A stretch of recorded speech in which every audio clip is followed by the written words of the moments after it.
സിന്ദൂരം. രചന Jasmine. അവതരണം സാലിം കരുളായി. കുറച്ച് നിമിഷങ്ങൾ കടന്നുപോയത് നന്ദു പതിയെ നെഞ്ചിൽ കിടന്നവന്റെ മുഖത്തേക്ക് നോക്കി. കണ്ണുകളടച്ച് മയക്കത്തിലാണ്. നന്ദു പതിയെ അവന്റെ മുടിയിൽ തലോടിക്കൊണ്ടിരുന്നു. കുറച്ചു മുമ്പ് കണ്ടത് അവളുടെ അജുവല്ലെന്ന് അവൾക്ക് പൂർണ്ണ ഉറപ്പാണ്. എല്ലാവരും പറഞ്ഞു കേട്ടിട്ടുള്ള, ഫോണിൽ കണ്ടിട്ടുള്ള അർജുൻ പ്രതാപവർമ്മയാണെന്ന് അവൾക്ക് മനസ്സിലായി. അവന്റെ നോട്ടം, തീക്ഷ്ണതയേറിയ കണ്ണുകൾ കൊണ്ടുള്ള ഈമജിമാതയുള്ള നോട്ടം. നന്ദുപതി അവന്റെ മുഖം അവളുടെ നെഞ്ചിൽ നിന്ന് ഉയർത്തി. തളർന്ന് കിടക്കുകയാണ് അവൻ, വാടിക്കരഞ്ഞ് കിടക്കുന്നത് പോലെ. അവൾ കൈയുയർത്തി അവന്റെ നെറ്റിയിലൊന്ന് തലോടി. പെട്ടെന്ന് എന്തോ ഒന്ന് ഒലിച്ചിറങ്ങും പോലെ തോന്നിയതും അവൾ അവളുടെ കണ്ണിന്റെ ഭാഗത്തൊന്ന് തൊട്ടു നോക്കി. അവളുടെ കണ്ണുനീര് ഒഴുകിയിറങ്ങുവാണ്. അവളുടെ വലത്തെ കയ്യിലായ കണ്ണുനീരിലേക്ക് അവളൊന്ന് നോക്കി. അങ്ങനെ ഇങ്ങനെയൊന്നും കരയാറില്ല.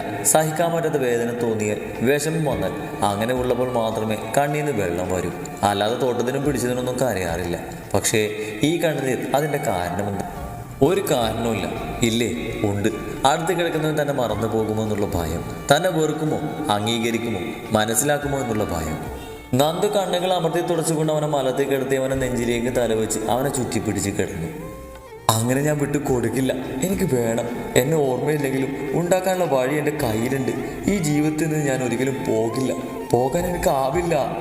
അവനെ നെഞ്ചിൽ കിടന്ന് പതിയവൾ മന്ത്രിച്ചു. അവൻ്റെ ഹൃദയത്തിന് മാത്രം മനസ്സിലാകുന്ന ഭാഷയിൽ. അതവൻ കേട്ടിട്ടോ പറഞ്ഞത് മനസ്സിലായിട്ടൊന്നും അറിയില്ല. ആ ഹൃദയം ഉച്ചത്തിൽ ഉയർന്നു പിടിക്കുന്നത് അവൾക്ക് അറിയാൻ കഴിഞ്ഞു. നന്ദു ഉറങ്ങാതെ കണ്ണുകളടച്ച് അങ്ങനെ തന്നെ കിടന്നു. രാവിലെ തന്നെ ഉറക്കം വരേണ്ടി. മനസ്സിൽ പല പല കാര്യങ്ങൾ കടന്നുപോയി. അതെല്ലാം അവളുടെ അജുവിൽ തന്നെ വന്നു നിന്നുകൊണ്ടിരുന്നു. അവൾ പതിയെ ബെഡിൽ നിന്ന് എഴുന്നേറ്റു. ബെഡിൽ നിന്നും ഇറങ്ങിയ ശേഷം അവനെ നോക്കി. ഒന്നും അറിയാതെ ബെഡിൽ മലന്ന് കിടക്കുകയാണവൻ. ഇനി എന്താവും? ആ ചോദ്യം അവളുടെ മനസ്സിൽ ഉതിർന്നു വന്നുകൊണ്ടിരുന്നു. അവൻ ഉറക്കണമെന്ന എന്താ ചോദിക്കുക? ഇങ്ങനെ ഉണ്ടാകാറുണ്ടാവോ? ഞാൻ എന്നെ മറക്കുവോ? അവളുടെ ഉള്ളം തേങ്ങിക്കൊണ്ടിരുന്നു. ഇനിയും പിടിച്ചു നിൽക്കാൻ കഴിഞ്ഞെന്ന് വരില്ലെന്ന് മനസ്സിലാക്കിക്കൊണ്ട് അവൾ പതിയെ ബാത്റൂമിൽ കയറി മുഖം കഴുകി താഴേക്ക് നടന്നു. അജു ഇറങ്ങിയോ മോളെ? താഴേക്ക് വന്നത് സേതമ്മയുടെ ചോദ്യത്തിന് അവളൊന്ന് മൂളിക്കൊണ്ട് മുന്നോട്ട് നടന്നു. സേതമ്മ അവളൊന്ന് നോക്കിക്കൊണ്ട് റൂമിലേക്ക് നടന്നു. നന്ദു പതിയെ നടന്ന അടുക്കള വാതിൽപ്പടിയിൽ നിന്ന് പുറത്തേക്ക് നോക്കിയിരുന്നു. ഇത് കഴിക്കെൻ്റെ പൂച്ചയെ, കൊടുക്കുന്നത് കഴിക്കില്ല, കട്ടതേ കഴിക്കും. ഇങ്ങനെ പാടുണ്ടോ? എന്തൊക്കെയോ പറഞ്ഞുകൊണ്ട് വനചേച്ചി പൂച്ചയ്ക്ക് ഒരു പാത്രത്തിലേക്ക് എന്തൊക്കെയോ ഇട്ടു കൊടുക്കുന്നുണ്ട്. അതാണെങ്കിൽ വനചേച്ചിയെ മുട്ടിയൊരുമി എന്തൊക്കെയോ പറയുന്നുണ്ട്. ആ മോളെന്താ അവിടെ വന്നിരിക്കുന്നത്? അജു കുഞ്ഞു ഉറങ്ങിയോ? അവൾ മൂളിയത് കൊണ്ടാകും വനചേച്ചി പുറത്തെ കൊട്ടത്തളത്തിൽ കരിക്കുടുക്കയിൽ വെള്ളം പാർന്നുകൊണ്ട് അവളൊന്ന് തിരിഞ്ഞു നോക്കിയത്. പതിവില്ലാത്ത അവളുടെ കിളി പോയ പോലുള്ള ഇരിപ്പും മൗനവും മൂളലുമൊക്കെ എന്തോ ഒരു വിഷമം അവൾക്ക് ഉള്ള പോലെ തോന്നിപ്പിച്ചു. എന്താ മോളെ, എന്തു പറ്റി? ആജി കുഞ്ഞ് ഉപദ്രവിച്ചോ? കയ്യിലുള്ള പാത്രം പുറത്തെ ചുമരിൽ തൂക്കിയിട്ട് തുണിയിൽ കൈ തുടച്ചുകൊണ്ട് അവൾക്കൊപ്പം ആ പടിയിലിരുന്നു. അത് കിടന്ന് നന്ദു കണ്ണടച്ച് പാത്രത്തിൽ നിന്ന് പാൽ കുടിക്കുന്ന പൂച്ചയിൽ നിന്ന് നോട്ടം മാറ്റി വനചേച്ചി ഒന്ന് നോക്കി. അല്ല, ഞാൻ ചോദിച്ചെന്നേ ഉള്ളൂ. കുഞ്ഞിന് ഇങ്ങനെ വയ്യാതാകുന്ന സമയത്ത് ആരെങ്കിലും ഉപദ്രവിക്കുന്ന സ്വഭാവമുണ്ട്. അന്ന് വിവാഹം കഴിഞ്ഞ ദിവസം ഉണ്ടായില്ലേ, അതുപോലെ. അവൾ ചോദിക്കാതെ തന്നെ അവർ കാര്യം പറഞ്ഞു. ഏയ്, ഇതൊന്നും അല്ല വനചേച്ചി. ഞാനൊരു കാര്യം ചോദിച്ചാൽ വനചേച്ചിക്ക് അറിയുന്നതാണെങ്കിൽ എന്നോട് പറയോ? നന്ദ ചോദിക്കുമ്പോൾ അവർ ഒന്ന് തലകുലുക്കി. എന്താവും എന്നൊരു ഞെട്ടൽ ആ മുഖത്തുണ്ട്. അജുവേട്ടനിടയ്ക്ക് ഓർമ്മ വരാറുണ്ടോ? നന്ദ ചോദിച്ചതും വനചേച്ചി ഇല്ലെന്ന് തലയാട്ടി. അങ്ങനെയൊന്നും എനിക്കിതുവരെ തോന്നിയിട്ടില്ല മോളെ. ആ കുഞ്ഞു വയ്യാതായതിൽ പിന്നെ എന്നും ഇങ്ങനെയൊക്കെ തന്നെയാ. ഇടയ്ക്ക് ഇതുപോലെ തല കറങ്ങി വീഴും, ഇടയ്ക്ക് ഒന്നുകൂടെ വയലൻ്റ് ആകും, ഇടയ്ക്ക് എന്ത് ചോദിച്ചാലും മിണ്ടാതെ എല്ലാവരെയും മാറി മാറി നോക്കിയിരിക്കും, എന്ത് ചോദിച്ചാലും കാട്ടിയാലും മിണ്ടില്ല. വനചേച്ചി അങ്ങനെ പറഞ്ഞതും അവസാനത്തെ ആ വാക്കുകളിൽ അവളൊന്ന് ഞെട്ടി. എന്നിട്ട് പിന്നെ എങ്ങനെ മിണ്ടും? അത് ചോദിക്കുമ്പോൾ അവളുടെ മുഖത്തൊരു വെപ്രാളമായിരുന്നു. വനചേച്ചി അവളുടെ മുഖത്തേക്ക് തന്നെ നോക്കി. ഇതുപോലെ കുറച്ചു നേരം മയങ്ങി കിടക്കും, വൈകാതെ എണീക്കും, അപ്പോഴേക്കും പഴയതുപോലെ ആയിട്ടുണ്ടാകും. വനചേച്ചി പറഞ്ഞതും അവൾ ആശ്വാസത്തോടെ നെഞ്ചിൽ കൈവച്ചു. ഒരു നിമിഷം കഴിഞ്ഞതും നെഞ്ചിൽ വെച്ച കൈ അവൾ പെട്ടെന്ന് എടുത്തു. അതെന്താണെന്ന് ചോദിച്ചാൽ അവൾ ആ നിമിഷം ആലോചിച്ചത് എന്താ? അവൻ്റെ അസുഖം മാറരുതേ എന്നല്ലേ? അതെ, അങ്ങനെ തന്നെയാണ്. അസുഖം മാറി പഴയ പോലെ അവൻ ജീവിതത്തിലേക്ക് വരണമെന്ന് പ്രാർത്ഥിക്കുന്നതിന് പകരം, ആഗ്രഹിക്കുന്നതിന് പകരം ചിന്തിച്ചതെന്താ? അവളുടെ ഉള്ളം പുകഞ്ഞു. മോളെ നന്ദു. ഒന്നും മിണ്ടാതെ എന്തൊക്കെയോ ആലോചിച്ചിരിക്കുന്നവളുടെ തോളിലൊന്ന് തട്ടിക്കൊണ്ട് വനചേച്ചി വിളിച്ചതും അവൾ ഞെട്ടിക്കൊണ്ട് അവരെ നോക്കി. ഒന്നുമില്ല വനചേച്ചി, ഞാൻ പെട്ടെന്ന് അജുവേട്ടൻ മിണ്ടാതെ വന്നപ്പോൾ ഒരു ചെറിയ പേടി.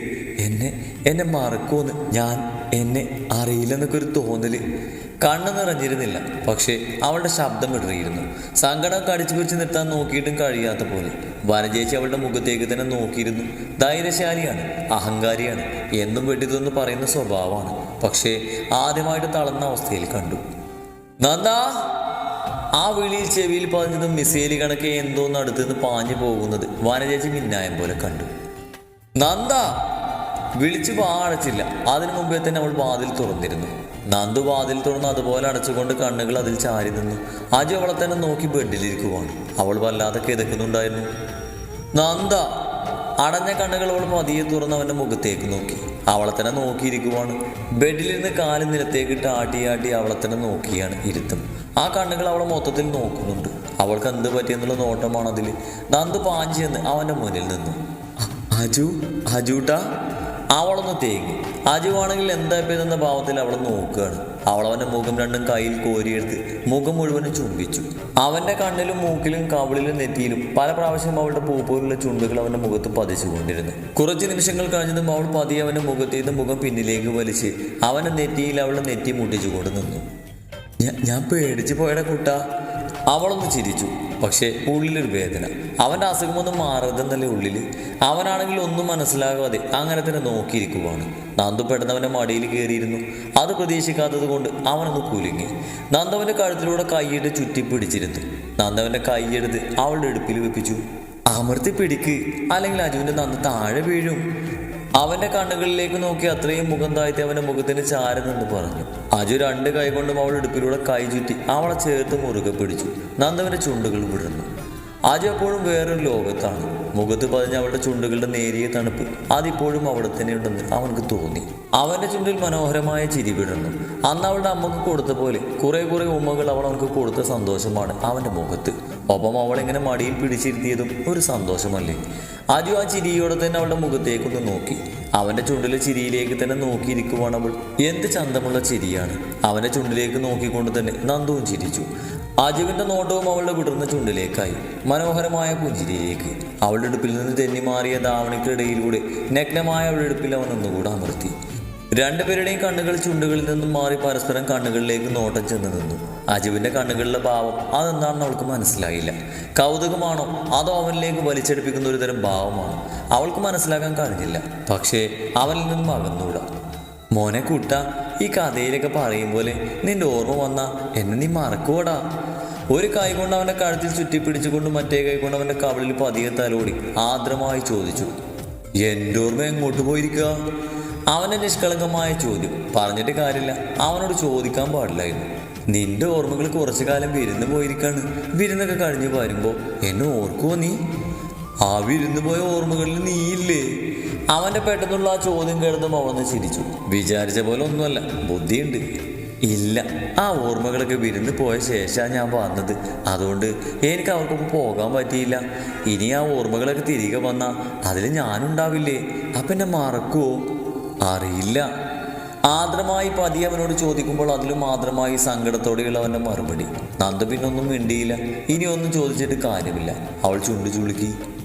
നന്ദാ, എന്താടാ കുട്ടാ? അവളുടെ ആ വിളി കിടന്ന് അജുവിൻ്റെ ചുണ്ടിൽ മനോഹരമായ ചിരി വിടുന്നു. പെണ്ണ് വല്ലാതെ കൊഞ്ചുന്നുണ്ട്. പറഞ്ഞാൽ കുറഞ്ഞു പോകും, അതുപോലെയാണ്. എന്തിനെനിക്ക് ഉമ്മ തന്നത്? കുറേ തന്നല്ലോ. ശരിയല്ലേ? എന്തിനാ ഉമ്മ കൊടുത്തത്? അറിയില്ല, അങ്ങനെ തോന്നി. പെട്ടെന്ന് എന്നെ മറന്നില്ലെന്ന് തോന്നിയപ്പോൾ സന്തോഷം കൊണ്ട് ചെയ്തു പോയതാ. എന്ത് പറയും? എന്തെങ്കിലും പറയാം. എന്ത് പറഞ്ഞാലും തല കുലുക്കിക്കോളും. പക്ഷേ സംശയങ്ങളാണ് പ്രശ്നം.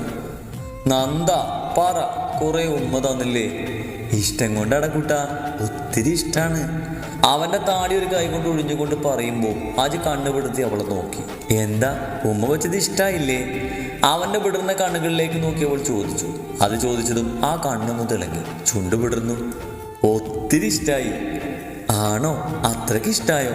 എന്നാ ഇനി എന്നും തരട്ടെ? എന്നും തരാം. പറയുന്നതോടൊപ്പം അവൻ്റെ നെറ്റിയിൽ അവളൊന്ന് ചുംബിച്ചു. അജു വാ പൊളിച്ച് അവളെ തന്നെ നോക്കിയിരിക്കുവാണ്. ഓർമ്മകൾ തിരികെ വന്നാൽ എന്നെ വേണ്ടെന്ന് പറഞ്ഞാലോ? അതുകൊണ്ട് ഓർമ്മ വരുമ്പോഴേക്കും നമുക്ക് പ്രണയിച്ച് നടക്കാം. ഏത് ഓർമ്മ വന്നാലും പോയാലും ഞാനില്ലാതെ പറ്റില്ലെന്ന് തോന്നിക്കും ഞാൻ. അവൾ പറഞ്ഞുകൊണ്ട് അവൻ്റെ കഴുത്തിലേക്ക് മുഖം പോറ്റി. അജുവിനൊന്നും മനസ്സിലായില്ലെങ്കിൽ പോലും അവളൊന്നും ഉമ്മ തരുമെന്ന് മനസ്സിലായി. അജുവിൻ്റെ മുടിയിൽ പതിയെ തലോടി. അജൂട്ടാ. അവളുടെ നിശ്വാസം അവൻ്റെ കഴുത്തിൽ തട്ടി. അവൻ്റെ ശരീരത്തിലെ രോമങ്ങളൊക്കെ എഴുന്നേറ്റ് നിന്നു. ആകെ മൊത്തം ഒരു കുളിര് പോലെ. ഞാൻ അജുവിൻ്റെ ഭാര്യയല്ലേ, പിന്നെ എന്തിനാ ഈ വെപ്രാളം? നമ്മൾ തമ്മിൽ എന്തോ ആവാം, നമ്മളൊന്നല്ലേ? അവളുടെ ആർദ്രമായ ശബ്ദം അവൻ്റെ ചെവിയിൽ വന്ന് പതിഞ്ഞു. ഒപ്പം തന്നെ അവൻ്റെ ചെവിയിൽ അവളുടെ നനത്ത ചുണ്ടിൻ്റെ മൃദുലത അവൻ അറിഞ്ഞു. അജയ് കണ്ണുകൾ രണ്ടും മുറുകെ അടച്ച് പിടിച്ച് രണ്ട് കൈകൊണ്ടും അവൾ മുറുകെ പുണർന്നു. അവളുടെ ചുണ്ടുകളിൽ ഭംഗിയുള്ളൊരു ചിരി വിടർന്നു. ആ ഇരുത്തത്തിൽ നിന്നും അകലാൻ അവൾക്ക് കഴിയുമായിരുന്നില്ല. വല്ലാത്ത മുറുക്കമാണ് അവൻ്റെ കൈകൾക്ക്. അവൾ വീണാലെന്നുള്ള പേടിയോ അതോ അവൾ എണീക്കുമോ എന്നാണോ എന്നൊന്നും അറിയില്ല. അവൻ അവളുടെ ഇടുപ്പിൽ അമർത്തി പിടിച്ചിട്ടുണ്ട്. നന്ദുവും അങ്ങനെ തന്നെ അവനിൽ നിന്ന് അകലാൻ തോന്നുന്നില്ല. ആ കൈപ്പിടിയിൽ നിന്നും ഒന്ന് ചലിക്കാൻ പോലും ആകുന്നില്ല. അവൻ്റെ ശരീരത്തിൽ അമർന്ന് ആ ചൂണ്ടിൽ ഒതുങ്ങിക്കൂടാൻ തോന്നുന്നു. ആദ്യമായാണ് ഇങ്ങനെയൊക്കെ തോന്നുന്നത്. ഒരു ചെറിയ പ്രണയം പോലും ആരോടും തോന്നിയിട്ടില്ല. പലരും പറഞ്ഞു വന്നിട്ടുണ്ടെങ്കിലും അതിനൊന്നും പോയി ചാടിയിട്ടില്ല. ആഗ്രഹമില്ലാണ്ടല്ല, ഒന്നിനും ഒരു ആത്മാർത്ഥതയും കണ്ടിട്ടില്ല.